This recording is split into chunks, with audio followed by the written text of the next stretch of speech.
সালাম আলাইকুম। আপনাদেরকে আজকে দেখাবো যে কিভাবে পুকুর প্রস্তুতি করতে হয় এবং কিভাবে পুকুর প্রস্তুতি করে চাষ আমরা যে মাছ চাষি যারা আছি হ্যাচারি মালিক তারা কিভাবে পুকুর প্রস্তুতি করে আমরা মাছ চাষ করি এটা আপনাদেরকে দেখাবো সরাসরি।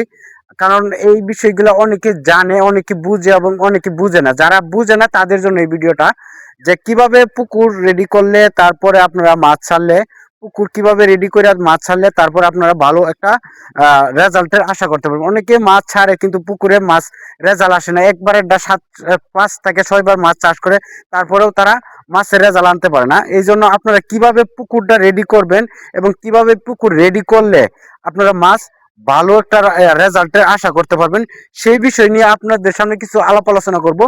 দেখেন আমরা এই যে একটু ক্যামেরাটা ঘোরান, এই যে দেখেন আমরা কিভাবে পুকুরটা রেডি করছি। এই পুকুরটা পুরো পুকুরটা চারোখানি আমরা প্রথমে কি করছি, যে পুকুরটা চারোখানিটা আমরা মাইঠাল দিয়ে কাইটে ফেলাইছি, কাইটে ফেলে তারপরে এই পুকুরটা রেডি করতেছে। এই পুকুরটার মাটিটা কাটার কারণটা হলো যে আর চারিদিকে যে আপনার কিছু পাতা বন পড়ছে, এই পাতা বন থেকে একটা গ্যাস হয়, এই গ্যাসগুলা মাছ সহ্য করতে পারে না। এই গ্যাসগুলা দমন করার জন্য আমরা পুকুরটা চারিদিক দিয়ে 8 থেকে 10 হাত আমরা পুকুরের মাটি কাইটিয়া পুকুরের পাড়ের ব্যাক সাইডে আমরা ফালাইয়া দিছি।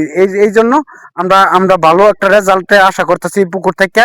আপনারা দেখেন, আমরা এই যে এখন আপনাদেরকে দেখাবো যে এই পুকুর যে মাটিটা কাটছি, মাটি কাটার পরে যে পুকুরের যে অনেকে বলে যে ভাই পুকুরে তো অনেক গ্যাস, এই গ্যাসটা কি জন্য হয়। এই যে আপনারা দেখেন, এই যে আমরা দেখাইতেছি, এই যে পুকুরে যে মাটিটা আছে, এই পুকুরের মাটিটা গ্যাস হয়ে যা থাকার কারণে, পাতা বন থাকার কারণে, এই যে এখন যে আমাদের পিউড একটা মাটি, এই মাটিতে কোনো গ্যাস নাই। এই মাটিটা একদম পিউড আছে।